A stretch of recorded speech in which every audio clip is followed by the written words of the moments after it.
Vamos a abrir nuestras Biblias en Deuteronomio y seguiremos meditando en este maravilloso, extraordinario personaje de la literatura sagrada. Seguiremos retomando la experiencia de Moisés, seguiremos meditando en su vida, obra, pensamiento y dependencia en nuestro Rey y Salvador.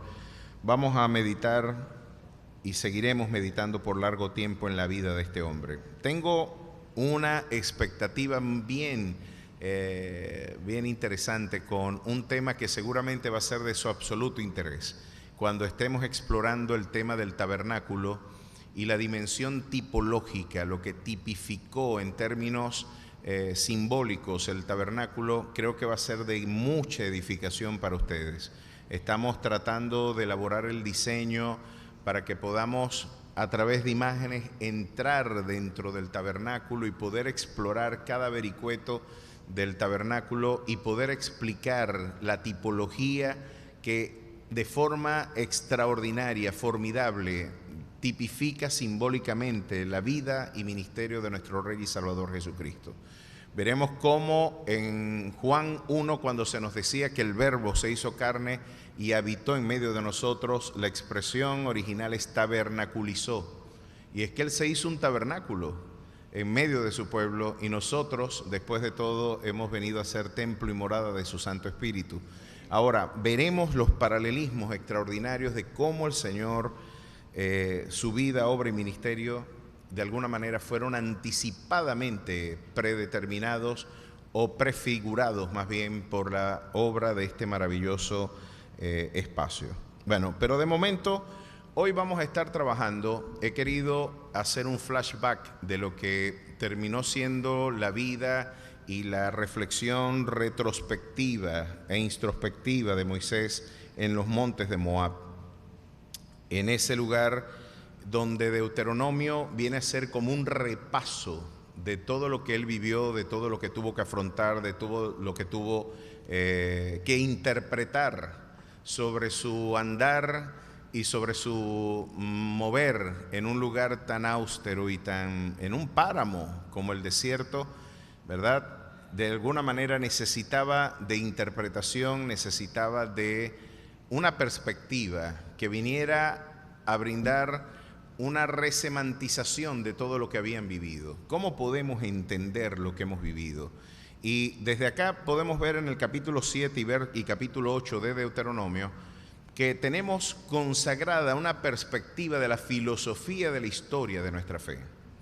Vamos a ver, porque este flashback es un recurso que los historiadores, o más bien los que hacen narrativa, hoy en el cine contemporáneo es muy empleado. Los que han seguido algunas de las series de mayor divulgación, por ejemplo Lost, ustedes verían, los que siguieron esta serie, como creo que fue J.J. Abrams, el autor de esta serie, muchos de los personajes que nos presentaba, luego de hacernos una descripción de la contemporaneidad, de su experiencia presente, de su realidad actual, también nos llevaba en algunos ejercicios de flashback de su pasado o de su futuro para de alguna manera entender y tener una adecuada interpretación de la vida del personaje.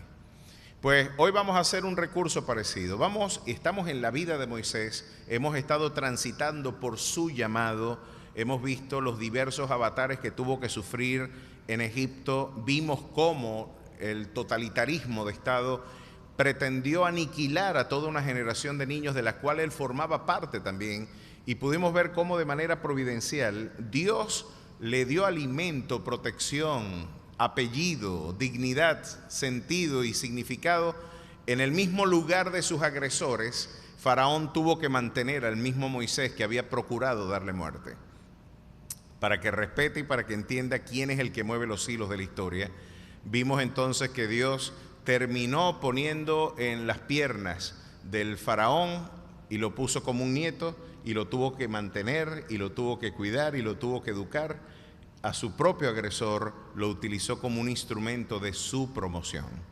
Pero luego vimos cómo la justicia propia cómo en la ira del hombre no obra la justicia de Dios, cómo adelantarnos a algunos procesos a través de nuestra propensión carnal frente a la violencia y la ira. Después de todo, el salmista nos decía, deja la ira y desecha el enojo. Es algo interesante, si la ira y el enojo no lo pudiéramos controlar, nunca Dios me demandaría a mí un mandamiento que yo no pueda administrar y gestionar emocional y espiritualmente. Es decir, Dios no me diría a mí, no seas diabético, no seas, fíjate, porque ahí está aspectos neurológicos que tienen vinculación genética. Hay episodios de epilepsia que cualquier persona pensaría que es un endemoniado y no es un endemoniado, ¿verdad que sí? Y de alguna manera por eso debemos discernir exactamente cuando hay un sustrato fisiológico, orgánico, biológico detrás de la conducta y cuando realmente es una conducta de posesión demoníaca. Pero Dios no me dice a mí, no seas cardiópata, no seas, porque son aspectos que no están a mi alcance y mi administración. Dios nunca me diría a mí que no me, y le preguntó a Jonás, ¿haces bien en estar tan enfadado? ¿Haces bien tú en estar tan enojado? ¿Haces bien en enojarte tanto? Y este reproche divino solamente puede tener sentido en el contexto de un hombre que sí puede gestionar y administrar sus emociones de manera autónoma y sí puede tomar control de sus emociones, porque después de todo, el Señor no nos ha dado espíritu de cobardía, sino de poder, de amor y de dominio propio. Aquí tenemos entonces un evento bien interesante. Tenemos a un Dios que está demandando de su pueblo, en este caso de Moisés, ese no era el camino que yo te había propuesto, no era la reivindicación, la violencia como instrumento de lucha social, tal como lo abandera hoy el movimiento de la teología de la liberación. Saben que la teología de la liberación, como propuesta de síntesis entre el marxismo y el cristianismo, toma el libro de Éxodo como una de las referencias fundamentales para la exposición de su teología. El tema es cómo salir del Egipto opresivo burgués a la tierra prometida, utópica, de la sociedad igualitaria, del bienestar y del bien común, ¿verdad? Donde la justicia social prevalezca más allá de la injerencia de un Estado burgués y liberal, que después de todo es el auténtico enemigo a destruir, como lo diría Lee Primera, porque el capitalismo es el causante de todos los males de mi pueblo.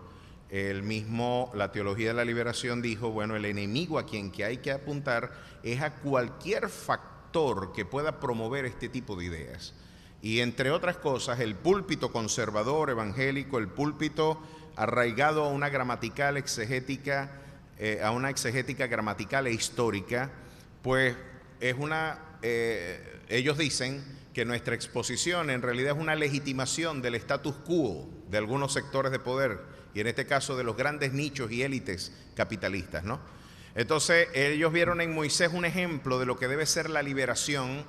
Y ellos sí creen, como lo creyó y lo creyeron algunos pensadores. Recordarán ustedes a Gustavo Gutiérrez, recordarán a Leonardo Boff y ustedes al mismo Camilo Torres, que fue guerrillero en Colombia y que murió en combate. Ellos consideraban de que la violencia armada era un instrumento legítimo de reivindicación cultural, social y espiritual. Enrique Dussel eso es lo que propone. Pues la teología de Moisés, para cuando quiso darle muerte al egipcio, se parece mucho a la teología de los contemporáneos teólogos de la liberación. ¿Por qué el marxismo y el cristianismo se matrimonian? Bueno, sucede que el cristianismo y el marxismo se matrimonian cuando los cristianos dejan de ser cristianos y los marxistas dejan de ser marxistas. Ese matrimonio solamente se da en esa simbiosis, cuando los cristianos se desarraigan de la evidencia bíblica y los marxistas se desarraigan de su perspectiva materialista y dialéctica de la historia. Esta es nuestra crítica y perspectiva a este modelo que desde muchos factores de poder se nos pretende imponer como única forma de hacer teología en nuestro continente. Desde el Foro de Sao Paulo y desde el Grupo de Puebla se nos impone que esa debería ser la única teología que se debe predicar en los púlpitos. Pero mientras yo esté vivo, que a lo mejor, porque eso para los propósitos divinos no es necesario que yo esté vivo, porque es imposible que las puertas del Hades prevalezcan contra su iglesia, es irrelevante la participación de un pastor o de un personaje. Lo cierto es que mientras la iglesia milite y no sea arrebatada, habrá siempre un testimonio fiel a su testimonio bíblico, y el cielo y la tierra pasarán, mas su palabra nunca pasará. A su nombre sea la gloria. Va a haber testimonio de esa verdad y no se va a detener con injusticia. Sin duda alguna, siempre Dios preserva un remanente. Y esto es algo que la historia debe recordar. Y disculpen la breve discreción sobre este tema, porque Moisés quizás pudo haber entendido: chico, a mi pueblo yo tengo que liberarlo a través de mis propias fuerzas, de mis propios recursos, de mi habilidad militar. Después de todo, me formé en la mejor academia militar del mundo. Yo me formé en las grandes élites culturales del Egipto del siglo XII a.C. Estamos ante las tecnologías militares de vanguardia, los carros de guerra, las armaduras ya con aleaciones que van más allá del hierro. Estamos ante una potencia militar. Yo puedo poner al servicio de mi pueblo todas estas competencias tecnológicas, científicas, para su reivindicación histórica y social, política y espiritual. Alguien podría pensar que ese es el camino: agarre un fusil y subvertimos, y vamos a subvertir el orden del poder. Pues ese no es el camino de Dios. El camino que Dios propone es: deja la ira y desecha el enojo. Guarda silencio ante Jehová y espera en Él, y Él hará. Vamos a ver qué significa esperar en Dios, y necesitamos, sin duda alguna, porque tenemos formidables desafíos en el mañana, que alguien nos hable y que nos haga un spoiler de la historia.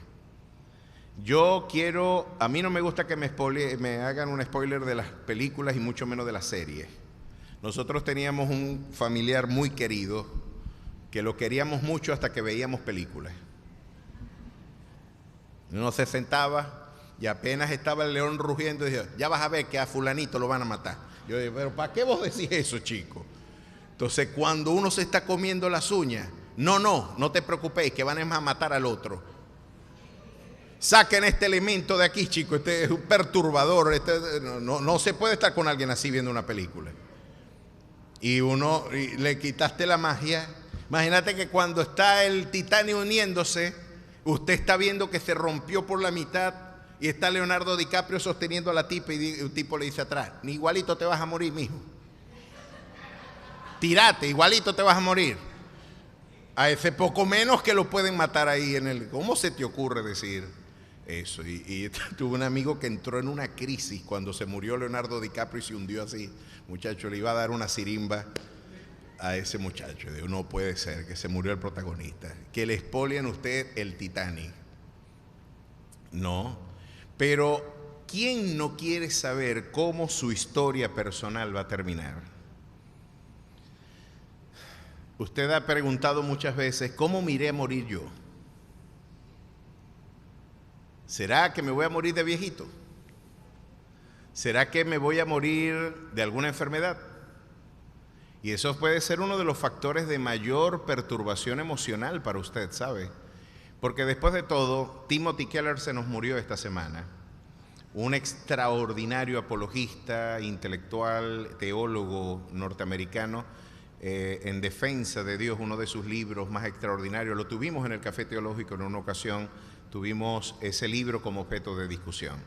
Pero lo interesante es que Tim Keller decía que en vocabulario teológico, si usted me permite una equivalencia dinámica entre dos áreas de investigación de la conducta humana, en este caso de la conducta divina y la conducta humana, la psicología y la teología. Él decía: la ansiedad, si yo hago una equivalencia dinámica en el ámbito de la investigación teológica, es, entre otras cosas, en la reflexión de que Dios va a tomar decisiones con las que yo no voy a estar de acuerdo. Es la desconfianza instaurada e institucionalizada en mi corazón. Claro, tengo una dimensión, y por eso es tan importante la antropología bíblica. Estudiar la dimensión del carácter, de la naturaleza del hombre para ver cómo responde la naturaleza del hombre frente a esos estímulos. Porque usted pone una papa a hervir y usted pone un huevo a hervir. La papa se ablanda y el huevo, ¿verdad?, se endurece. ¿Cuál es la diferencia si tuvieron los mismos estímulos? ¿Por qué este endureció y este ablandó? Si tienen el mismo estímulo, ¿por qué hay una respuesta distinta? Porque hay dos naturalezas, dos predisposiciones distintas. Y todos podemos afrontar las mismas circunstancias, pero no todos vamos a responder de la misma forma. Y usted tendrá que responder o terrenal y carnalmente, o usted tendrá que responder espiritual, ¿verdad?, y en dependencia absoluta al Dios al que usted le brinda adoración. Pues la ansiedad, según Tim Keller, no es otra cosa que la incertidumbre o la desconfianza que despierta en nuestro corazón la idea de que un Dios soberano tomará decisiones de las que yo no estoy de acuerdo. Y la amargura ya no es la incertidumbre de qué decidirá Él por mí. La amargura es que yo no estoy de acuerdo con lo que hiciste. Así que el camino en vocabulario teológico es, creo que Víctor Frank aquí hizo una contribución formidable en los términos de la terapia, de la logoterapia. El hombre en búsqueda de sentido nos dejó una extraordinaria reflexión sobre el sentido del sufrimiento y cómo la idea de la trascendencia brindó de alguna forma una respuesta en ese momento límite a los que estaban en los campos de concentración nazi. Pues esperar en Dios siempre será un recurso terapéutico. Esperar en Dios es siempre saber que a pesar de que la película está difícil, el autor de la obra me la expolió y me dijo que todo va a estar bien. ¿Puede usted imaginar un factor de mayor consolación para nuestras vidas? Que no importa lo que suceda, yo estoy quizás interpretando, y quiero llevar esto al ámbito cristológico también. Nuestras vidas, después de todo, están en la misma narrativa del camino de Jesús. Un camino descendente que luego termina con un triunfo glorioso. Un camino que llevó a la cruz, pero no terminó en la cruz. Terminó en un domingo de resurrección, donde fueron avergonzadas las huestes de las tinieblas y donde Él triunfó sobre la muerte, diciendo: muerte, yo seré tu muerte. Sorbida es la muerte en victoria. ¿Dónde está, oh muerte, tu aguijón? ¿Y dónde, oh sepulcro, tu victoria? Si hay un Dios que ya ha vencido a la muerte y con Él nos ha dado la garantía, y por eso la expresión bíblica es hupernicao, los que son más que vencedores, porque lo que está diciendo Pablo: chico, a vos ya te dieron el premio antes de correr, porque Él ya lo ganó por ti. Ya Él ganó por ti. Tú te imaginas que te estás preparando para arrancar y no, ya tú estás sentado con Cristo en gloria desde antes de la fundación del mundo. El Señor ya triunfó para ti y ya tienes garantía de que todo estará bien. Pues como yo no estoy viendo una película, sino que la estoy viviendo, yo necesito, por razones terapéuticas, que me digan que todo está bien. Aquí sí necesito a alguien que me haga un spoiler de mi vida. ¿Quién no quisiera tener eso? ¿Quién no quisiera que le dijeran: todo va a terminar bien? Y tengo que decirle esto a usted, y si usted puede, dígaselo a quien está a su lado. Yo no soy muy amigo de estas manipulaciones, de dígale a quien está a su lado, tócale que está a su lado, brinque, haga esto, no. Pero ahora sí vale la pena que le diga, porque quizás él lo necesita escuchar. Todo va a estar bien en Cristo Jesús. No se le olvide poner en Cristo Jesús. Sin Cristo no va a estar bien. En Cristo sí. En Cristo Jesús. Pues entonces vamos a ver, porque este hombre tiene una muy buena historia que contarnos. Tiene una historia formidable que compartir con nosotros. Yo me imagino, y usted podrá imaginar, la formidable carga que hay. Miren, el día, ¿cuándo fue que echamos el piso? A mí me dolía el pecho. A mí me dolía el pecho porque era tanta la presión, ya se va a acabar, y me decía, se acabó el cemento, se acabó. No, vamos a hacerlo en 2 días. ¿Y con qué uña, Gavilán? Si vos lo dejas para otro día, tenemos que pagar otro día más de trabajadores. Tenemos que movilizar, esto no va a quedar. Tenemos que buscar esto donde esté. Donde esté tenemos que hacerlo. Y usted se llena de angustia, de ansiedad. La presión es tanta que me dolía el pecho, si le soy honesto. Estaba angustiado. Sin embargo, uno sufre de más y de a gratis por incrédulo. Hay que decirlo. Hay que decirlo. En su libro La depresión espiritual, Martin Lloyd-Jones, que fue uno de los mejores estudiantes de medicina que tuvo Londres y tuvo Inglaterra, para su momento lo consideraban una de las grandes luminarias del quehacer médico, él consagró su vida entera a la exposición de la palabra de nuestro Rey, al punto que fue llamado y considerado el segundo Spurgeon, el Spurgeon del siglo XX, lo llegaron a llamar. Un eminente médico que consagró su vida a la actividad teológica. Brillante expositor, de los mejores libros que me he leído en mi vida, los he leído de la pluma de Martin Lloyd-Jones, con una ascendencia en términos de tradición teológica puritana. Lo interesante es que Martin Lloyd-Jones, en su libro La depresión espiritual, nos decía que una de las maneras en las que el hombre experimenta depresión es por problemas doctrinales. Y esto a mí me llamó mucho la atención. Y yo, particularmente haciendo un poco de anatomía patológica de lo que fue mi propia experiencia, yo tengo que confirmar que eso es cierto. Para el momento en que yo afronté ese episodio depresivo en el año 98, yo estaba emparentado a una visión de la espiritualidad muy punitiva. Una visión de la espiritualidad donde hay un Dios tratando de perseguirme para aniquilarme. Veníamos de una concepción de la fe en donde yo me gano el amor divino, no es que por gracia quizás yo lo dispongo, a pesar de que formalmente se dice así.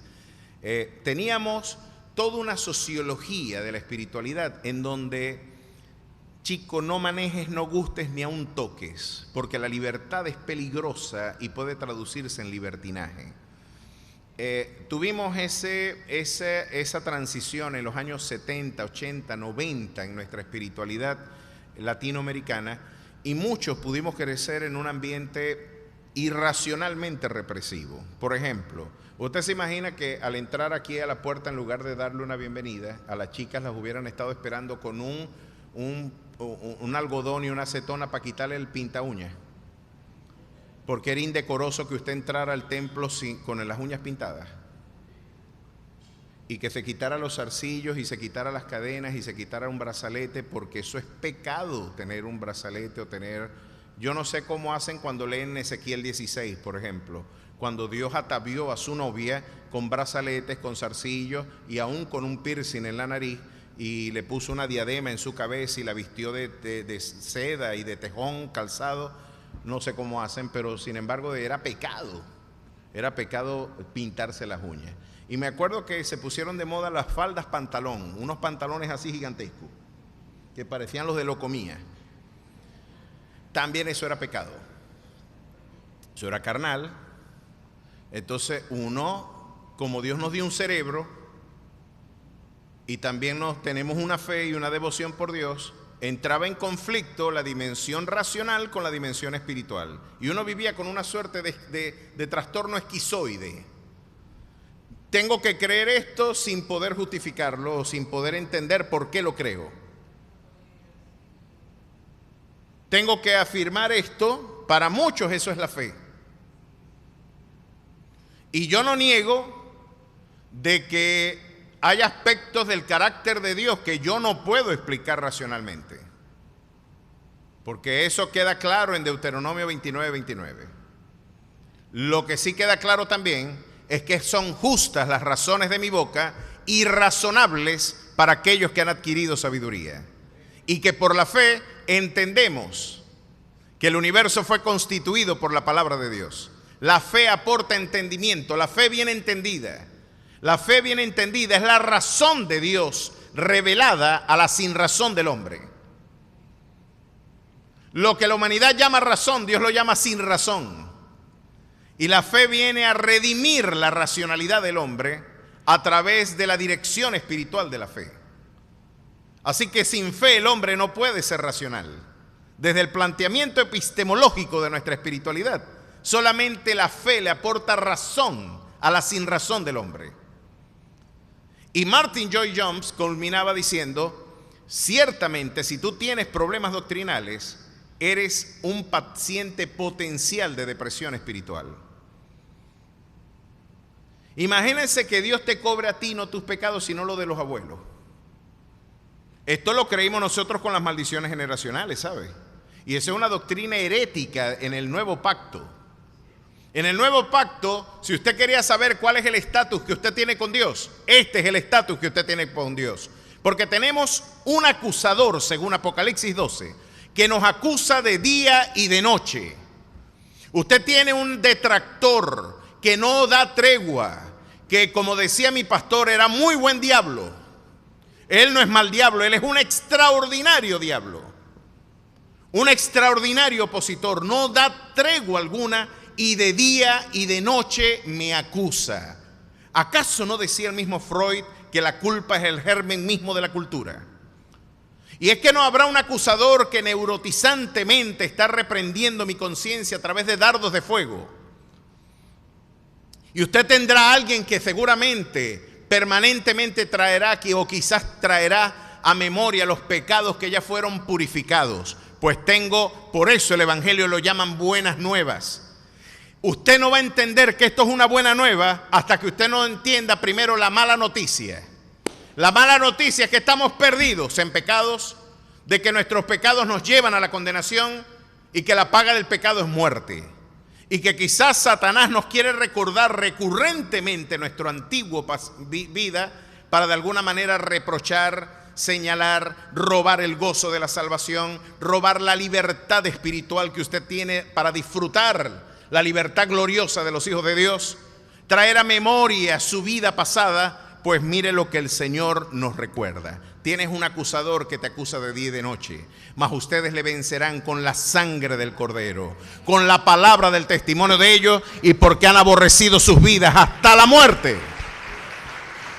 Y mire lo que dice la palabra del testimonio: justificados pues por la fe, yo tengo paz para con Dios por medio de nuestro Señor Jesucristo. A su nombre sea la gloria. Ninguna condenación hay para los que están en Cristo Jesús. Ninguna. Porque de modo que si alguno está en Cristo, nueva criatura es. Las cosas viejas pasaron, he aquí todas son hechas nuevas. Y el Señor dice como si nunca hubieran existido. Dios afirma al profeta cuando te quieren recordar tus antiguos pasados, y por eso dice: no hagas memoria de las cosas pasadas. No hagas memoria de eso. Es en ese contexto que debe entenderse. Yo debo hacer memoria de los eventos del pasado de victoria de mi Dios en mi vida. Yo debo traer a memoria mi pasado victorioso en Él. Pero lo que sucede es que cuando Satanás quiere recordar mi pasado, este es el argumento bíblico. El Señor ya ni siquiera se acuerda, porque ni siquiera sabe de lo que yo le estoy hablando. Él aniquiló, porque cuanto está lejos el oriente del occidente, hizo alejar de mi vida mis rebeliones. A su nombre sea la gloria. Y por eso usted debe también perdonar, porque Dios a usted lo perdonó. No importa el nivel de agresión que usted haya sufrido, usted agredió a Dios también con sus pecados. Usted cometió la misma transgresión de su agresor, usted se la ha repostado a Dios, y usted no solamente es una víctima, usted es un victimario también. Ahora, ¿qué hacemos cuando los victimarios o cuando las víctimas no pueden perdonar? Pues recordar que también son victimarios y que de la manera en que ellos fueron perdonados, ellos necesitan también dar de gracia lo que de gracia han recibido. El perdón trae mucha libertad a quien lo brinda, incluso más que el que lo recibe, sin duda. Ahora, después de este paréntesis, necesitamos que nos hagan un spoiler de la vida, ¿sí o no? Necesitamos que nos digan que todo está bien, ¿verdad que sí? Bueno, vamos a ver qué lecciones tomó Moisés. Me encanta que me cuenten una historia. Saben que cuando yo conocí Avaria, la montaña de Avaria, ese célebre lugar que siempre mencionamos desde acá, y es el lugar, las tierras de Fernando, mi cuñado, y que por muchos años, fue porque en mi infancia mi abuela me echaba historias, y yo en Urumaco, en Llano Grande, nosotros veíamos ese cerrito azul así en el horizonte, y uno lo veía como un lugar ignoto, como el Dorado, ¿no? En mi infancia. Yo me aventuré con una cantimplora y un cuchillito explorador a caminar para ver si llegaba allá de muchacho, de niño. Vamos a ver, y una vez me eché una perdida, muchacho, por las huertas, y me dio amibiasis porque tenía tanta sed, me perdí. Tuve que beber agua de algunos ciperos y todo, y llegué con amibiasis, recuerdo yo. Porque era una fascinación. En ese lugar mi abuela me dice que había una culebra que se paraba como un gallo y cantaba como un gallo. Y yo estaba absolutamente fascinado con la vida animal. Una culebra así, y eso se menciona mucho, ¿sabe? No hay un registro biológico de eso, pero mucha gente apuesta a la vida que eso es verdad, de que hay una culebra que se para como las cobras y que hace como los gallos. Y la gente cuando se asoma, esta es una culebra cantando. También me contó de los tigres, de una niña que una vez fue a llevar una comida y la niña, el tigre se le pegó atrás, tiene que ser de fábula, la niña se montó en el árbol y el tigre estaba abajo, pues el tigre, si fuera tigre, se hubiera montado. Yo después medité en esto. Lo cierto es que llevaba una comida y llevaba un picante. Parece que la niña le echó el picante en los ojos al tigre y el tigre, quitándose el picante, se sacó los ojos. Sea verdad o ficción, eso generó en mí una fascinación increíble. Yo tengo que conocer ese lugar. Y los ceretones. Y si usted habla con ellos es peor todavía. Allá me dijeron, ¿tú sabes esos pájaros prehistóricos, el pesirodáctilo? ¿Usted lo ha visto? El que salía en los Pedro Picapiedra, en los Picapiedras. Bueno, un pesirodáctilo. Una vez un bicho de eso se paró ahí. Y yo no te creo. O sea, Jurassic Park, pues. Jurassic Park. Y eso para mí, eso era como si yo me voy a pie para allá. Yo quiero ir para ese parque de diversiones de niños. Y de hecho, la primera vez que lo conocimos en bicicleta. Me eché 12 horas desde Llano Grande hasta allá. Muchachos, yo dormía y estaba pedaleando. 12 horas a pie y 4 horas después subiendo. Fue fascinante la experiencia. Cuando usted le cuentan una historia, las historias nos fascinan. Y fíjese que cuando yo estoy contando historias, ustedes me prestan más interés. Los buenos predicadores son los que saben contar historias. Mientras más narrativo es el predicador y el expositor, aquí les estoy expoliando la clase de homilética, mayor éxito tendrá. Por eso algunos líderes políticos que saben echar cuentos nos seducen. ¿Verdad que sí? Nos seducen porque una historia fascina. Yo me imagino al viejo Moisés con 120 años y con 80 años de peregrinaje en el desierto, después de una vida larga, desgastada, de mantener a 2,5 millones de personas en el desierto. Ese es el equivalente a yo convocar a toda la ciudad de Maracaibo y decirles, vamos a atravesar un desierto, vamos a atravesar el lago sin puente. Vamos a atravesar el lago sin puente y después nos vamos a conseguir por un desierto y por 40 años yo y Dios, nuestro Dios, va a ser provisión para ustedes. ¿Era inquietante o no imaginarse esos escenarios? Si a mí me dolía el pecho porque me hacían falta 10 sacos de cemento, imagínense darle comida a 2,5 millones de personas.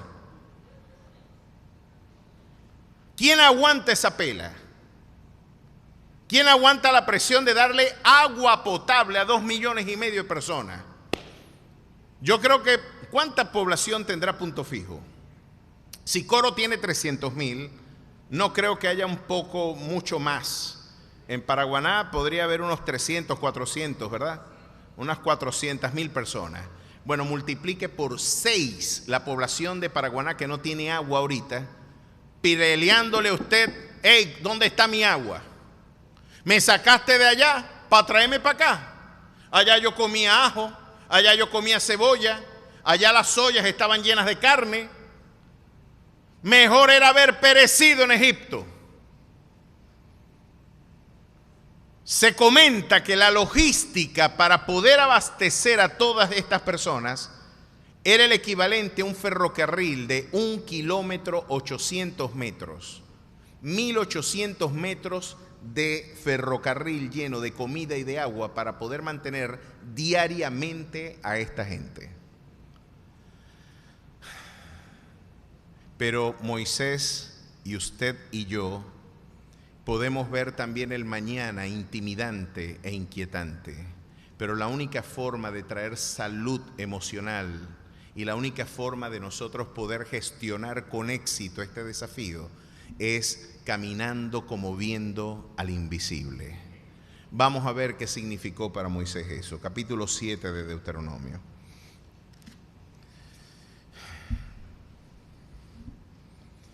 Algunas instrucciones que nos vienen a dar razón de por qué algunas cosas nos suceden.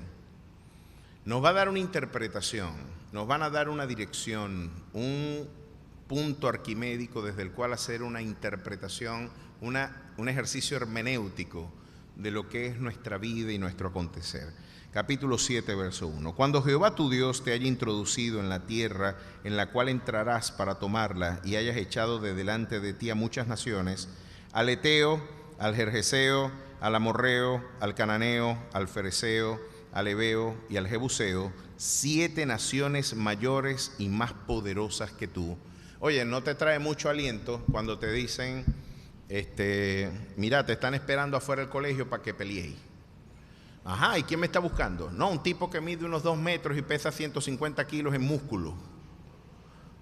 Naguará, uno dice, bueno, yo con este gripón, yo no sé qué voy a hacer para allá para afuera. Y uno piensa, imagínate, la verdad es que no es muy alentador que Dios te diga que tu enemigo es más fuerte que tú. Dios no dice mentiras. ¿Para cuántos de ustedes las adversidades que sufren no son mayores que ustedes? Siempre, siempre. Y no es una, porque yo le puedo poner varios nombres a los distintos frentes que estoy cubriendo ahorita.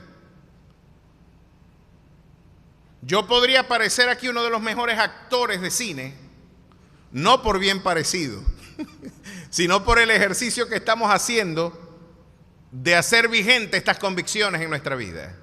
Porque yo he visto tener frente a mí al Eteo, al Gergeseo, al Amorreo, al Cananeo, al Fereceo, al Heveo y al Jebuseo. He visto problemas financieros, he visto problemas de salud, he visto problemas familiares, he visto problemas ministeriales, he visto problemas maritales, he visto problemas paterno-filiales, hemos visto problemas en distintos ámbitos y niveles y tienen muchos nombres. Y generalmente cuando ellos llegan como tropas.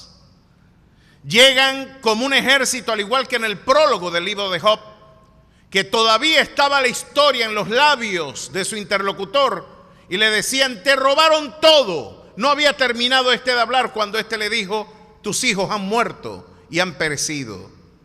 Y cada una de esas noticias vienen a desafiar tu fe, vienen a desafiar tu paz, vienen a procurar robar el gozo eternal de la salvación que Él te ha brindado.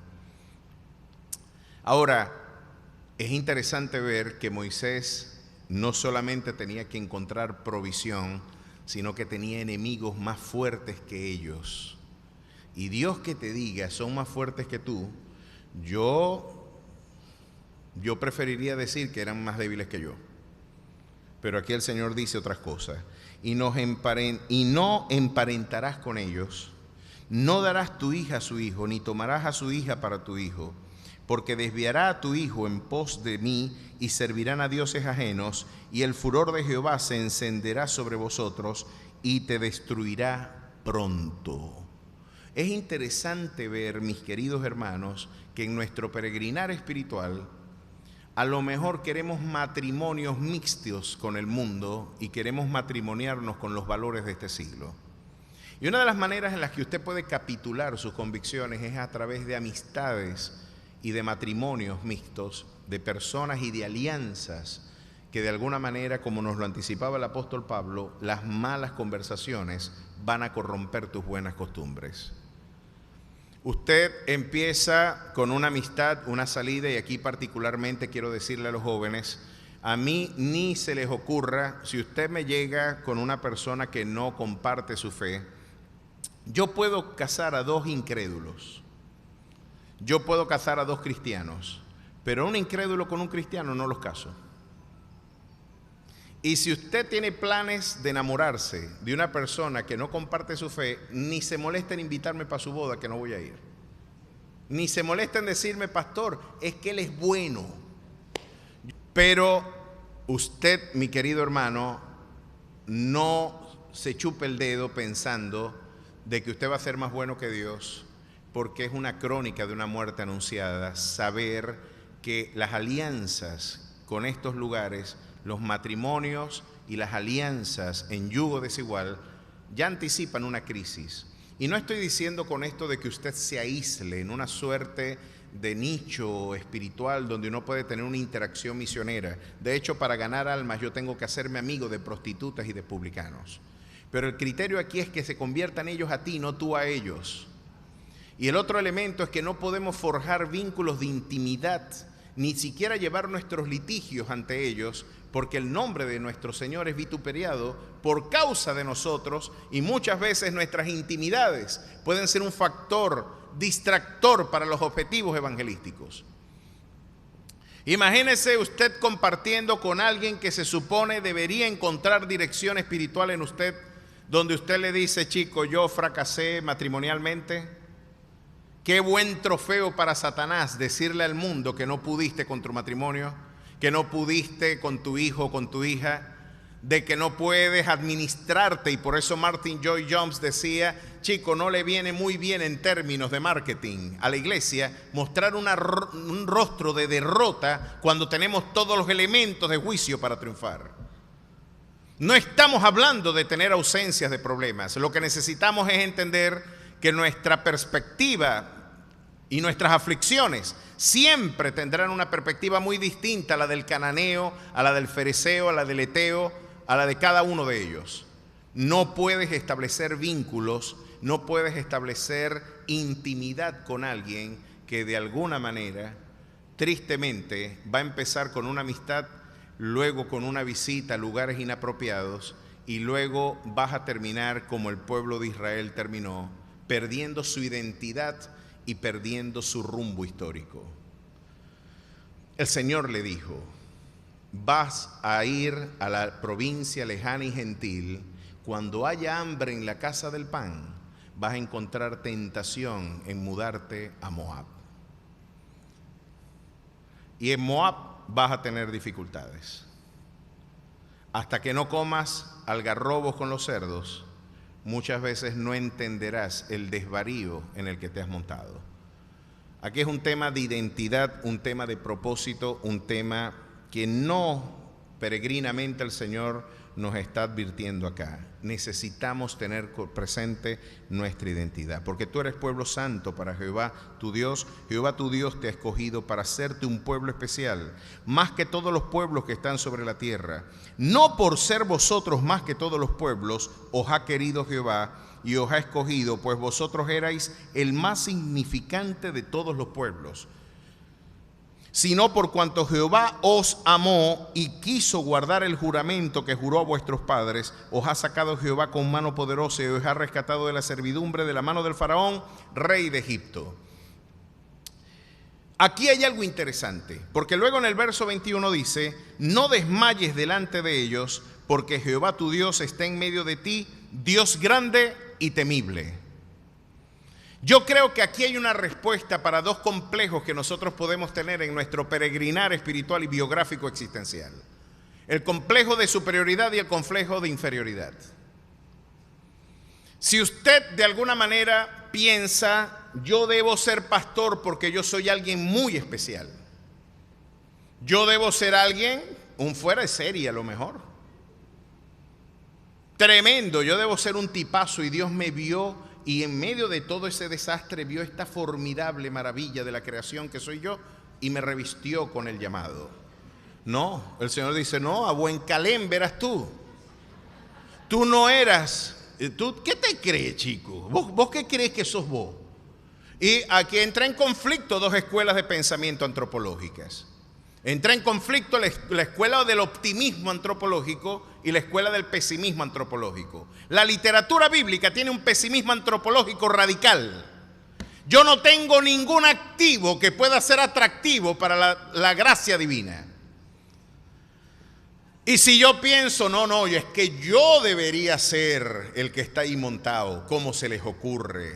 Hermano, ¿cuánto hay que trabajar en ese ego?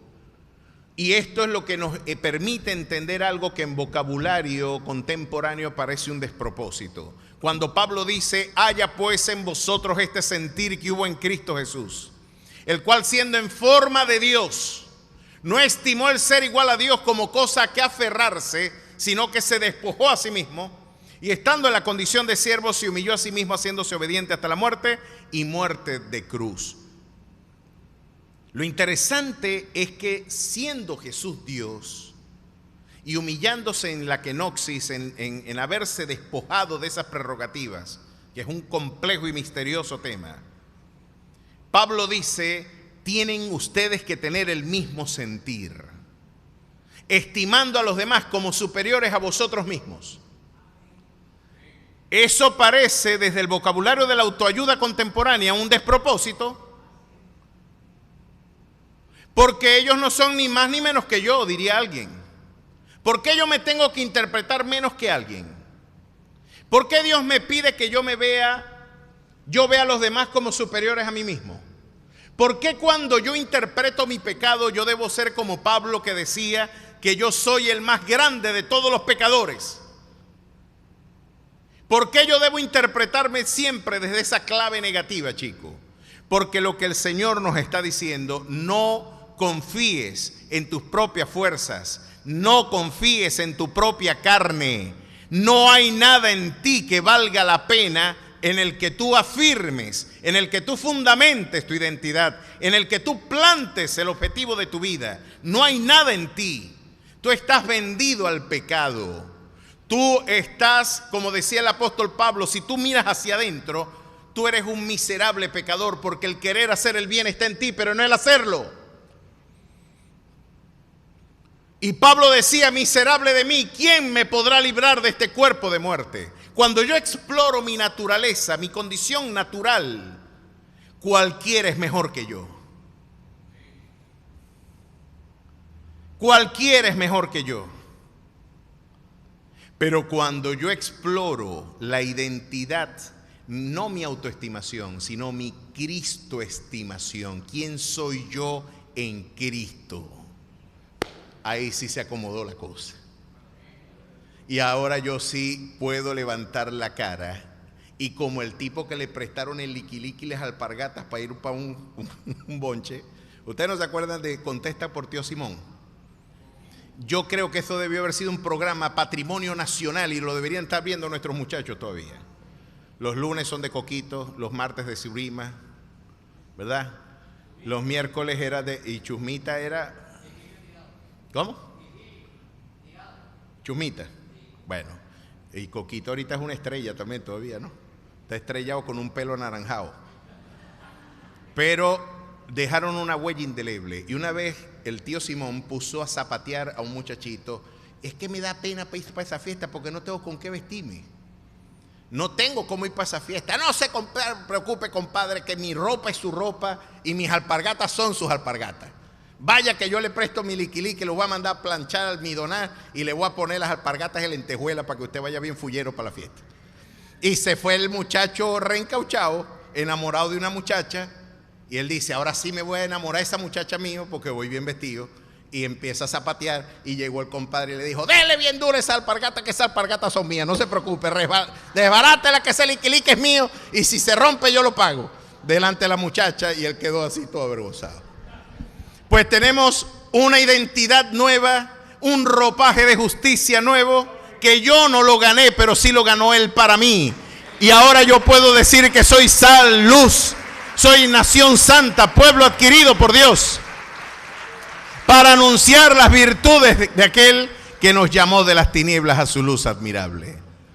En este caso, Jesús me dio una identidad no para reprochármela, sino para glorificar su nombre. Y poder decir, chico, no importa donde tú llegues, siempre será la mano y el concurso de la gracia de tu Dios el garante de tu éxito. No le des los créditos a tu carne. Si tú exploras tu dimensión terrenal, natural, animal, siempre vas a encontrar a alguien mejor que tú. Es estéril, fundamental nuestra autoestimación en criterios naturales. Siempre va a haber una mujer más bonita que tú. Siempre va a haber un mejor cuerpo que el tuyo. Te vas a poner vieja. Palabra de Dios. Te alabamos, Señor. Eso es irreversible. Entonces, ¿qué? No. Mentalízate que no te vas a poner vieja. No, tú te miras en el espejo y vas a ver a... Muchacho, no, tú eres bella y está una pasa enfrente. Ella no es fea. Vamos a emplear un vocabulario más positivo. Ella es poquito extraña de cara, pero no le digas fea. Es fea. Pero engañosa es la gracia y vana la hermosura. La mujer que teme a Jehová, esa será alabada. Edifica sobre la roca. Edifica sobre fundamento eterno. ¿Para qué edificar sobre lo efímero, sobre lo contingente, sobre lo mudable? Fracasamos en nuestro intento de autoestimarnos cuando yo en realidad lo que me estoy es Cristo estimando. Yo necesito es anclarme en una identidad que desarraigue mi dimensión natural para darme una dimensión sobrenatural. Yo en Cristo soy más que vencedor, no por mí, sino por medio de aquel que me amó. ¿Puede ver usted la diferencia? Es como el chico cuadrapléjico que llegó a terminar el maratón porque su papá, que era un extraordinario atleta, lo cargó en el hombro y lo hizo pasar la meta.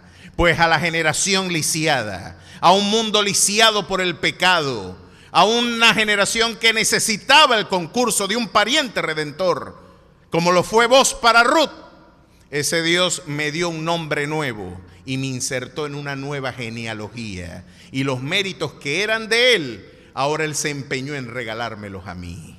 A su nombre sea la gloria. ¿Puede ver lo maravilloso de esto? Yo todo lo que tengo es un regalo. Todo lo que tengo es un regalo. Y esto me permite, mis queridos hermanos, porque no hay nada que vaya en mayor detrimento. ¿Por qué yo les hago tanto énfasis en esto? Porque aquí hemos pasado trabajo. Estamos todos limpios. Y si usted ve un poquito de algo, usted va a tener, yo debo tener algo aquí muy distinto al resto de la gente. Aquí todo el mundo está limpio menos yo. Yo debo ser algo, mire, ese es el antecedente de su caída. Y debemos vacunar a la iglesia en la autosuficiencia, de la autosuficiencia, antes de que la tentación toque la puerta. Porque usted, mi oración es que usted crezca, mi oración es que su negocio prospere, mi oración es que usted pueda tener para dar prestado y no para pedir prestado. Mi oración es que Dios bendiga la labor de sus manos, de que toda esta transición sucederá y vendrán tiempos formidables para nuestra nación, para nuestra familia, nuestra finanza, para nuestra vida integral, nuestra universidad, nuestra cultura, nuestra sociedad. Venezuela necesita que Dios una vez más la vea y podamos decir, como lo dijimos la semana pasada, que Dios visite otra vez a esta tierra y traiga pan a la casa del pan. En Él esperamos y confiamos. ¿Cuántos esperan eso para su vida? Pues cuando eso llegue, usted pueda decir, yo no voy a desmayar delante de ellos, porque Jehová, tu Dios, está en medio de ti, Dios grande y temible. y el que dio garantía de mi triunfo no fue mi brazo, porque nunca vencí con ejército ni con fuerza, vencí con su Santo Espíritu. Y usted entonces se vacunó de la soberbia y empezó la nueva era de la gratitud y de la alabanza. Y la soberbia transicionó ahora en alabanza, porque ya usted no tiene que darle crédito a usted. Usted ahora lo que tiene es que mirar al cielo, levantar las manos y dar gracias, celebrar su grandeza, darle gloria y atribuir todas las prerrogativas de su triunfo al que vive y reina por los siglos de los siglos. A su nombre sea la gloria. Moisés nos está enseñando sabiduría del camino. Nos está enseñando en los montes de Moab: cuida tu corazón de que la soberbia toque la puerta, porque se quedó una generación entera por no entender este principio. Solamente entrarán Caleb y Josué a la tierra prometida, porque esa generación que yo saqué nunca entendió esto. Y parece que lo prediqué hasta el cansancio y nunca me entendieron. Y Moisés podría decir, y tengo que contarles que hasta me molesté con ellos a tal punto que la soberbia también tocó la puerta de mi corazón. Y en lugar de hablar a la roca, la golpeé. Y me quise atribuir los méritos de algunas cosas a mí. Y Dios no me permitió tampoco entrar a la tierra prometida. Cuídate por poner por obra lo que yo hoy te digo. Y esto nos da una filosofía de la historia. ¿Sabe que la filosofía de la historia es una de las cosas más fascinantes de la investigación filosófica, particularmente para mí? Las perspectivas espirales de la historia de ciclos ascendentes o descendentes de Giambattista Vico, por ejemplo, la perspectiva lineal y progresiva de la historia que el cristianismo, a través de Agustín de Hipona en su libro La ciudad de Dios, Civita Dei, nos dejó como testimonio en términos de filosofía de la historia para la teología occidental, de que la historia tiene un principio, tiene un alfa y tiene un omega, y es una línea ascendente de propósito y de sentido. Eso nos lo robó el marxismo y lo subvirtió en un planteamiento materialista y dialéctico. Estamos en un proyecto lineal histórico, pero es material y es dialéctico. No hay la intervención de factores sobrenaturales. Aquí los protagonistas de la historia somos nosotros, todo lo contrario a lo que vengo diciendo. Aquí el protagonista, si tuviéramos un predicador del materialismo dialéctico, le diría: usted es el auténtico artífice de la historia. Y esto tampoco es una interpretación a la pasividad, porque la auténtica fe obra para justicia.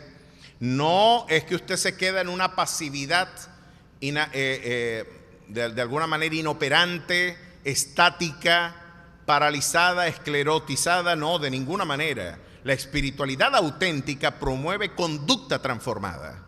Y esa conducta transformada glorifica a Dios también a través de obras. Pero el antecedente no es que yo soy salvo por obras, sino soy salvo para obras de justicia, las cuales Dios preparó de antemano para que yo anduviese en ellas. La mejor evidencia de que tengo una fe correcta es que camino en esas obras. Y esa es la mejor evidencia de que tengo una fe auténtica salvadora. Por sus frutos los conoceréis. Pero ni se le ocurra a usted pensar de que los hilos de la historia lo mueven sus factores de poder.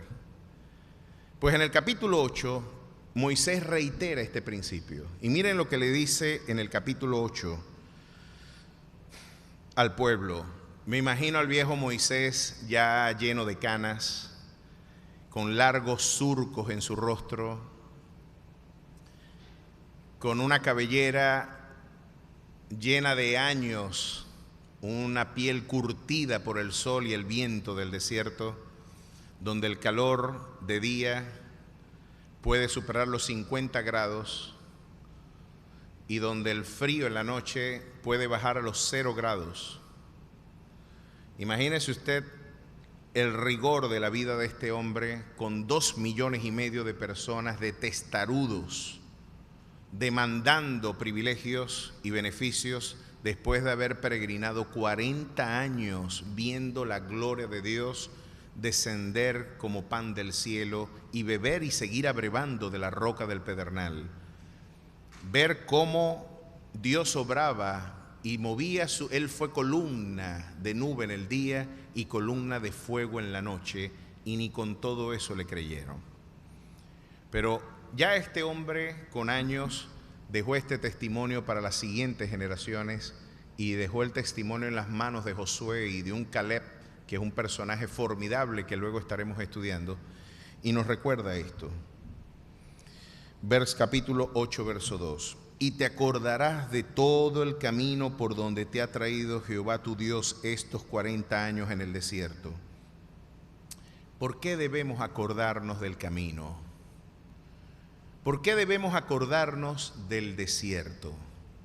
Y hay una particularidad filológica, o más bien etimológica, de estas expresiones que vale la pena que usted las tenga presente. Usted sabe que en hebreo, midbar es desierto. Midbar es desierto y dabar es hablar. Midbar es el lugar donde Dios llevó al pueblo. Y dabar es la expresión para hablar que los hebreos emplean. Así que desierto y hablar tienen la misma matriz filológica. Lo que Dios está diciendo es que Él habla en el desierto. Él habla en nuestra austeridad. Y lo primero que debemos hacer, mis queridos hermanos, saben que con mucha frustración yo me he conseguido con personas que oye, si solamente entendieran esto, salieran de este problema. Solamente si tú entendieras este punto, ya no sufrirías más.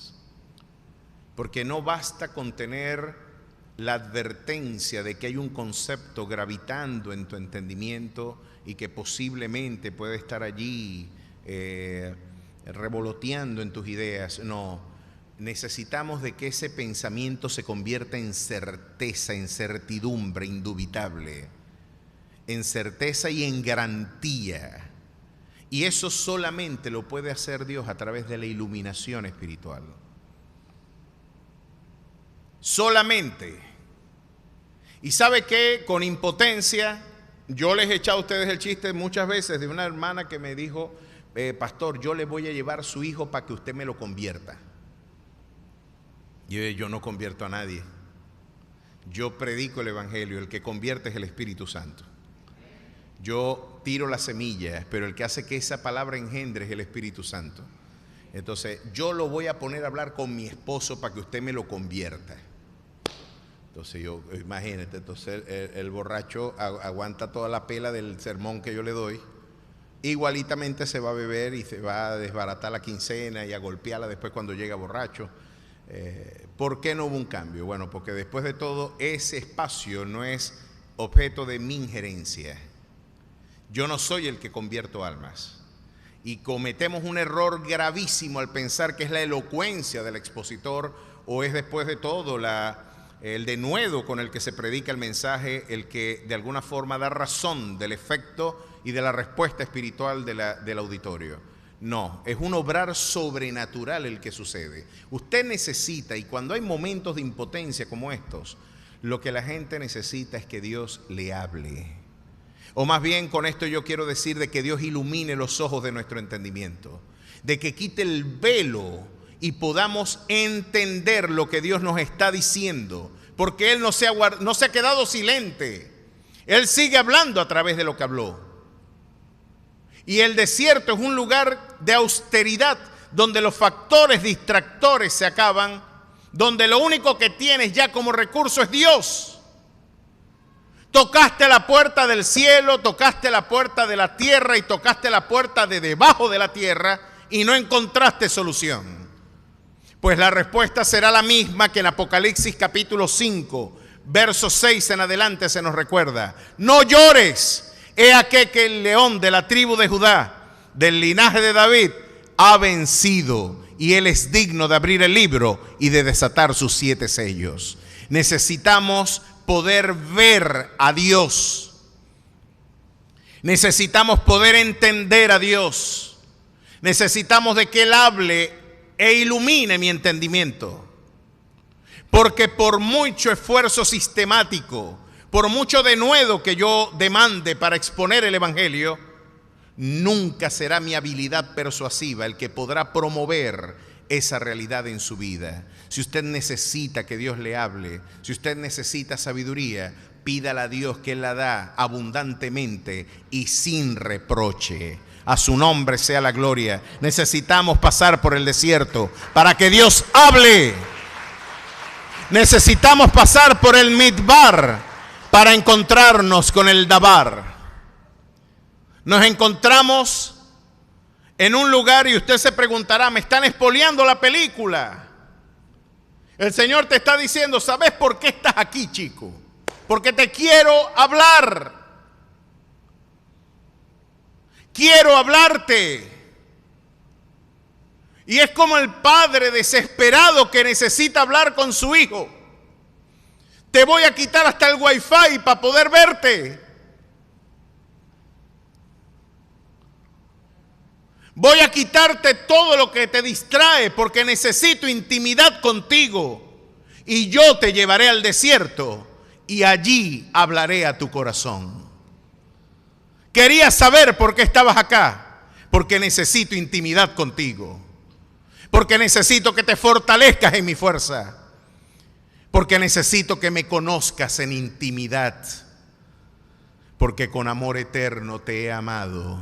Y hoy sigue afirmando el Señor, nunca te dejaré. Yo siempre te sustentaré con la diestra de mi justicia. Porque aun cuando tu padre y tu madre te abandonasen, con todo yo, Jehová, te recogeré. A su nombre sea la gloria. Ese Dios nunca da la espalda, hermano. Ese Dios te lleva al desierto porque quiere intimidad y quiere conocerte. O más bien, que tú lo conozcas a Él. Qué hermoso es que nos hayan hecho una tremenda expolia, nos dieron. ¿No resemantiza esto el proceso que usted vive? ¿No le hace usted pensar? Ahora la pregunta es esta. ¿Qué me quieres decir? ¿Qué quieres que yo entienda? ¿Cómo debo entender lo que estoy viviendo? ¿Qué quieres que yo haga? No quiero afrontar desiertos innecesarios. No quiero afrontar por testarudez la innecesaria permanencia en un lugar austero cuando lo que podemos realmente hacer es conversar. Y usted dirá, pero ¿hasta cuánto tiempo yo debo hablar con Dios? ¿Qué tanto tiempo yo debo invertir en la oración? ¿Qué tanto tiempo yo debo invertir en la lectura de la palabra? El problema es que cuando estamos en problemas queremos volver a ser como éramos antes. Y el problema es que Dios no nos quiere dejar como estábamos antes. Cuídate de añorar lo que antes eras cuando Dios quiere de ti algo que nunca has sido. Creo que fue el mismo Tim Keller quien nos dejó ese formidable pensamiento. ¿Por qué tú quieres ser lo que antes fuiste cuando Dios quiere que tú seas algo que nunca has llegado a ser? Y en tus crisis, yo quiero ser como antes yo era. Y Dios dice, no, ese no es mi plan contigo. Yo quiero hasta cambiarte el nombre. Yo quiero que ya no te llames Jacob, yo quiero que te llames ahora Israel. Quiero darte un vestido nuevo. ¿Por qué te quieres quedar con el ropaje viejo? ¿Por qué te angustia el mañana? Te angustias porque no me conoces. Porque todavía no has visto mi rostro, solamente buscas mis manos. Solamente estás buscando que yo haga algo por ti, pero es muy difícil alguien que quiera contemplar la hermosura de mi santidad. Es interesante ver cuáles son las motivaciones que se esconden detrás de nuestro desierto y Dios dice, en este caso, yo no te quiero dejar igual. Yo quiero hablarte. ¿Cuánto tiempo debes invertir? Moisés lo dijo. También nos dio una instrucción. Le vas a hablar a ti, a tus hijos y a tu familia de esto al levantarte, al acostarte, al salir y al entrar. Eso significa todo el día. Es decir, lo que Isaías luego nos da como terapia de recognición espiritual.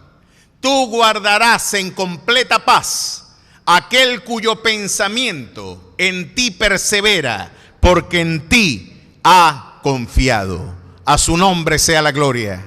Debemos perseverar en el pensamiento de su palabra. Debemos perseverar en sus promesas. Debemos sustituir esa voz interior carnal por la voz interior del Espíritu Santo, que nos recuerda: los ojos revelan un desierto, los ojos revelan un mar que no te permite transitar, pero tú vencerás como viendo al invisible. Quita la mirada del oleaje, quita la mirada del viento y pon la mirada en Jesús, el autor y consumador de tu fe, y prosigue a la meta del supremo llamamiento. A su nombre sea la gloria.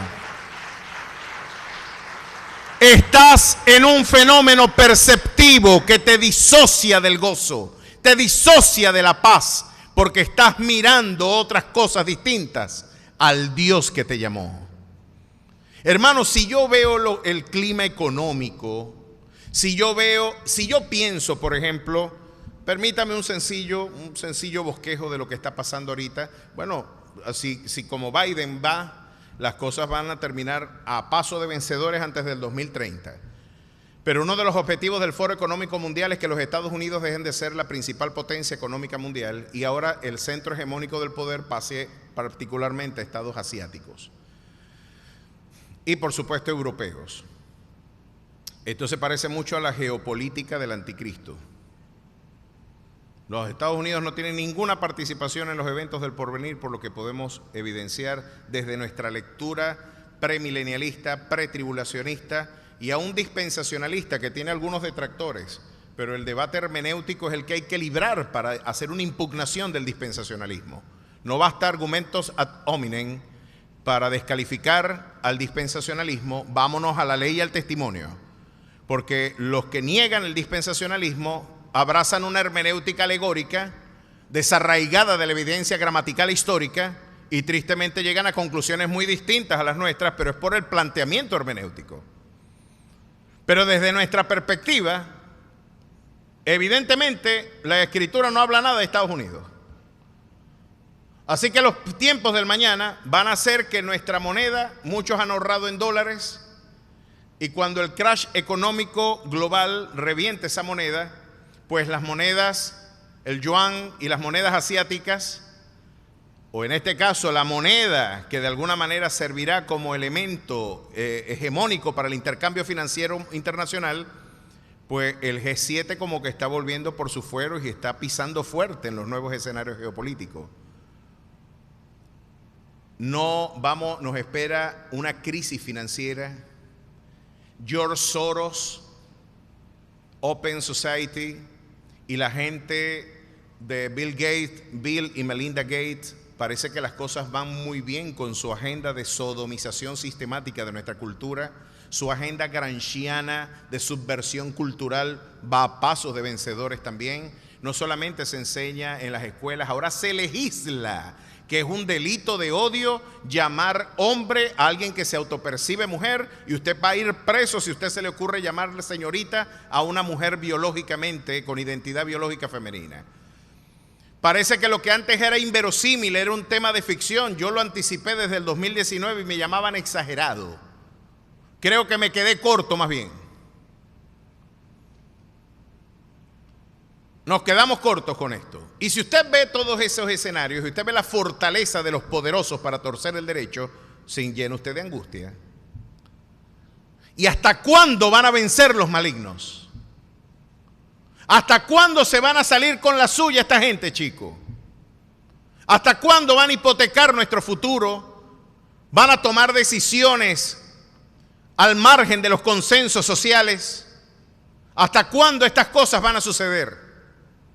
Pues, curiosamente, mis queridos hermanos, ahora Dios viene a decirnos: yo soy el que está moviendo los hilos de la historia. Y ellos no tuvieran ningún poder si no les viniera de lo alto. Usted, lejos de estar en angustia, lejos de estar en ansiedad, lejos de mirar a Soros y su combo, lejos de mirar las transiciones geopolíticas que van a poner en jaque a la economía de Occidente, Y si ya la maltrecha economía venezolana estaba mal, imagínense ante una recesión global, ¿cómo quedaría nuestra economía? ¿Verdad?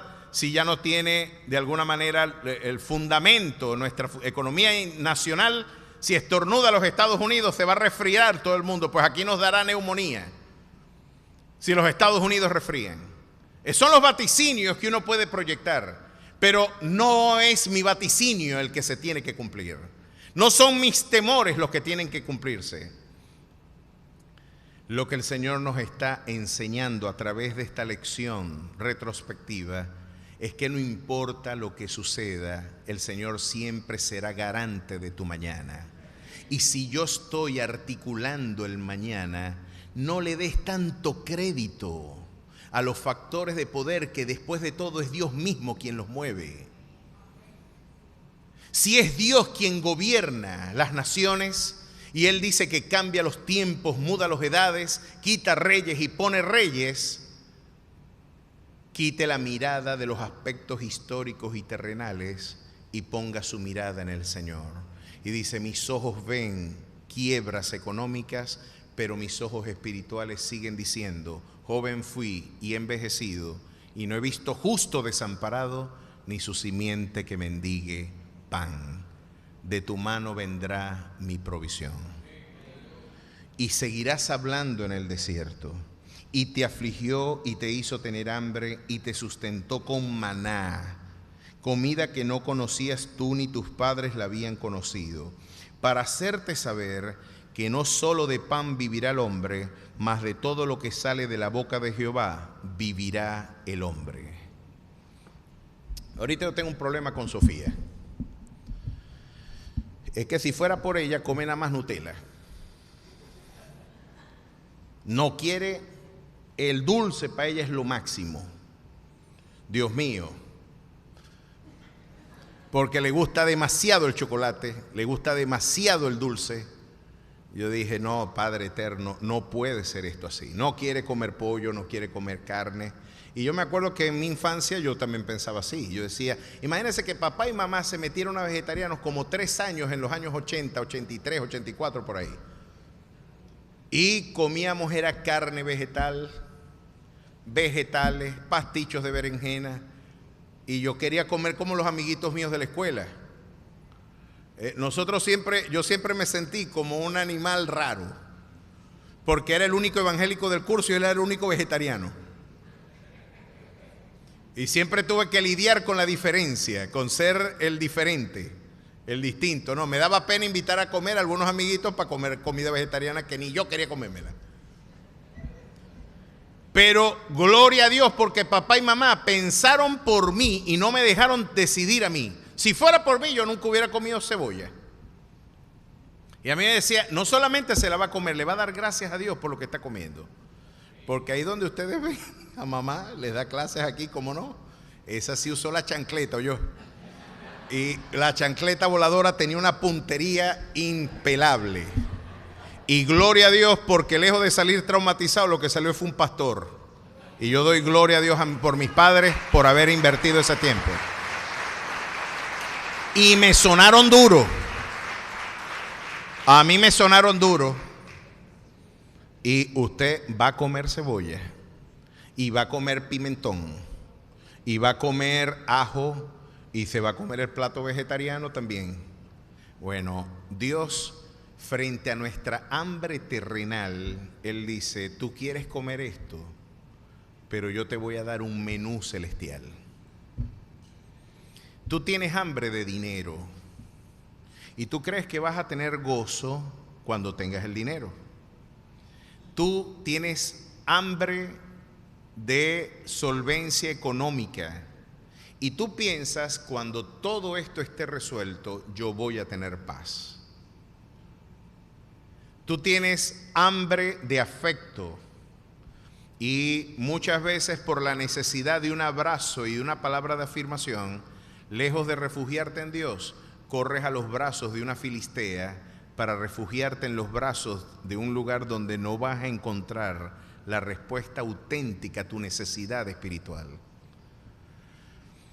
A lo mejor tienes hambre de protagonismo, de fama, Y tenemos un hambre terrenal. Tenemos un hambre terrenal por el consumo. Decía Erich Fromm que el hombre es un ser carencial. Esto también lo decía Heidegger y lo decía José Ortega y Gasset. Somos un ser carencial, carente. Tenemos un vacío.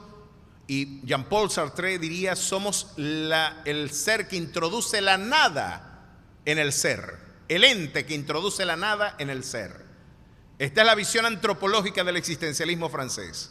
Hay un vacío enorme y una necesidad, avidez de comerse el mundo. A lo que Erich Fromm luego diría, vemos el mundo como un escenario al que hay que comérselo. Yo quiero esto, yo quiero esto, yo quiero también esto. Él dice, es como si viéramos, como si fuéramos lactantes universales, buscando lactar de ese seno universal para drenar esta necesidad de terrenalidad, de consumo terrenal. Tienes hambre terrenal. Y Dios dice, pero yo no voy a saciar tu hambre terrenal, yo tengo para ti una dieta celestial. Y te voy a enseñar que la paz no se consigue con lo que tú persigues. Te voy a enseñar que ese hueco que ustedes llaman nada, que aquellos llaman es el vacío y el ser carencial, yo te voy a enseñar que hay un hueco en tu corazón en el cual solamente quepo yo. Y ese hueco tiene mi forma. Y tú le puedes tirar ese hueco el carro 2023, la casa de tres pisos que tú esperas. Le puedes tirar una billetera multimillonaria y ese hueco no se llena. Ese hueco se va a llenar cuando yo sea tu comida y yo sea el pan de vida de tu vida. Cuando yo sea y bebas de mi sangre. Ahí yo te enseñaré que no solo de pan vive el hombre, sino de toda la palabra que salga de mi boca. Y te voy a enseñar a comer bien. Y te voy a enseñar que vas a poder tener paz y gozo a pesar de no tener lo que tu hambre terrenal te demanda. Puedes tener aún paz en medio de la tormenta. Y quiero que tú puedas entender esto. Y con esto termino porque esto es fascinante. Me encanta. Es como si un viejito nos está echando los cuentos de cómo triunfar en la vida. Porque si tú no entiendes esto, y a Dios le place bendecirte, verso 12, no suceda que comas y te sacies, y ese ser carencial edifique buenas casas en que habites, y tus vacas y tus ovejas se aumenten, y la plata y el oro se te multipliquen, y todo lo que tuvieres se aumente, y se enorgullezca tu corazón, y te olvides de Jehová tu Dios, que te sacó de la tierra de Egipto, de casa de servidumbre, que te hizo caminar por un desierto grande y espantoso, lleno de serpientes ardientes y de escorpiones y de sed, donde no había agua, y te sacó agua de la roca del pedernal, que te sustentó con maná en el desierto, comida que tus padres no habían conocido, afligiéndote y probándote para la postre hacerte bien. Y el Señor nos dijo, ¿sabes qué? Todo esto va a terminar bien. Todo va a estar bien. Y el Señor dice, tú me llamaste tu pastor. Yo te prometí que nada te faltará. En este momento tú me conociste en lugares de delicados pastos junto a aguas de reposo. Allí yo te apacenté por muchos días, pero también necesito que conozcas el valle donde la muerte te hace sombra. Pero también necesito que aprendas a depender de mí. También aprendas a comer de la comida que realmente saltará para vida eterna, la comida que no perece. Necesitas nutrirte de mí, necesitas nutrirte de mi palabra. En ese lugar tú aprenderás dependencia. Y yo te prometo que yo te voy a llevar a un lugar donde el bien y la misericordia te seguirán todos los días de tu vida, y tú morarás en mi casa por largos días, eternamente. Yo lo único que persigo es hacerte bien.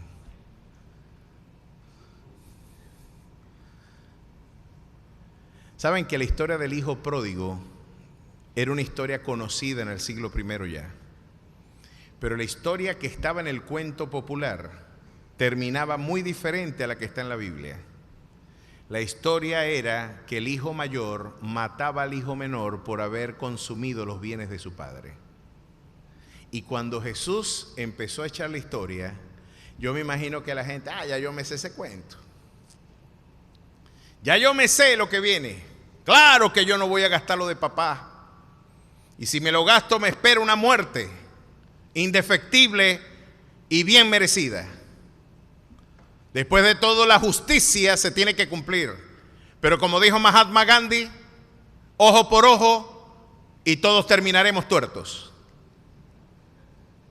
Porque todos debemos. Y Jesús le dijo, ¿conocen? Claro que sí, la historia de los muchachitos. ¿Sabéis qué? Se va a morir el muchacho en la final. Se va a terminar la historia así. Y Jesús le dijo, no. Su padre, viéndolo a lo lejos, fue y lo abrazó y lloró junto a su hombro. Y lo llamó y le puso un vestido nuevo y le puso un anillo espléndido y mató a matar el becerro más gordo y dijo, vamos a hacer banquete porque mi hijo muerto estaba y ahora vivo está. Yo quiero decirte que todo lo que has vivido y vivirás es para a la postre hacerte bien. Tienes hambre terrenal, pero yo tengo para ti una dieta celestial. ¿Cuántos dan gloria a su nombre? Pues celebre la grandeza del Jesús que le tomó de su mano derecha y le hará entrar en gloria y culminará el propósito para el cual Él lo ha llamado. ¿Cuántos están contentos de que la historia va a terminar bien?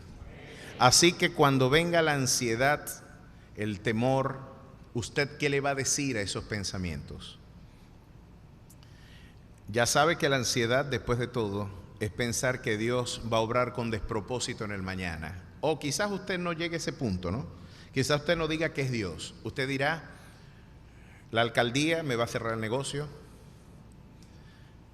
la economía se va a comer mis ahorros, el COVID va a matarme, mi marido me va a dejar. Usted podrá pensar, mi negocio va a quebrar, me van a dejar de amar. Y usted puede ver heteos, puede ver cananeos, puede ver fereceos, puede ver jebuseos y puede ver todos sus enemigos. Pero el Señor hoy te recuerda, tienes que mirarme a mí, tienes hambre terrenal y tengo un proyecto distinto al que tú persigues. Yo no quiero dejarte igual que como tú entraste. Yo te voy a dar un nombre nuevo y tengo un vestido también nuevo para ti. Póngase de pie y celebre la grandeza del Dios que ya le dijo que usted ha vencido. El Dios que le dijo, no importa lo que yo viva hoy, ya está garantizada mi victoria en el mañana. Todo está bien. Dígale al quien está a su lado, todo está bien, porque Él dirige los hilos de la historia. Todo está bien en Cristo Jesús. Sin Cristo no está bien. En Cristo sí está bien. Con Cristo somos más que vencedores por medio de aquel que nos amó. Levante sus manos al cielo y dígale al Señor, gracias. Gracias, Señor. Gracias porque no me gusta que me cuenten las historias antes que terminen, pero me fascina que tú me digas cómo terminará lo que has comenzado en mi vida. Tú has prometido hacerme más que vencedor. Tú has prometido perdonarme. Tú has prometido darme un nuevo comienzo, un nuevo nombre, una nueva vida. Tú has prometido que después del Midbar llegará un Dabar donde tú hablarás a mi vida y allí yo entenderé que no solo de pan vivirá el hombre, sino de toda la palabra que salga de tu boca. Nútrenos, aliméntanos, siéntanos en tu mesa, Señor, instrúyenos, dirígenos, transfórmanos, llénanos con tu presencia. Espíritu Santo amigo, necesitamos que nos bautices con tu presencia, que nos llenes con tu dulce voz, que hables a nuestras vidas, que sanes nuestras heridas, que nos levantes y que nos des nuevas fuerzas. Llénanos, que como siempre tendremos cuidado en darte la gloria y la alabanza solamente a ti. A ti damos la gloria, a ti damos la honra, porque después de todo, tú eres el artífice de nuestros triunfos. En Cristo Jesús. Amén y amén. Celebre la grandeza de su Dios y vamos a despedirnos con mucha alegría y con mucho gozo.